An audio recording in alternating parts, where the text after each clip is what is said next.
সূত্র থেকে পেয়েছি এবং তারা 32 ঘন্টা ধরে অনশন করেছিলেন বলে খবর পেয়েছি। তারা বেরিয়ে আসলে আরো পরিষ্কারভাবে জানা যাবে। এবং আমার আসলে আমাদের জাতীয় কবি কাজী নজরুল ইসলামের কথা মনে পড়েছে।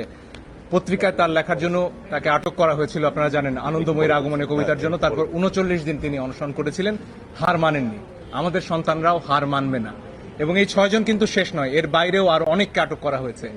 অনেক জায়গা থেকে নারীদের আটক করা হয়েছে কোনো নারী পুলিশের উপস্থিতি ছাড়া, সে অভিযোগ আমরা পেয়েছি।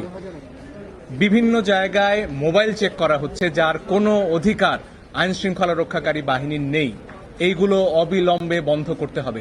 আজকে আমার স্ত্রী আমার পাশে রয়েছেন, তিনি একটু আগে ঢাকা বিশ্ববিদ্যালয়ে যাওয়ার চেষ্টা করছিলেন।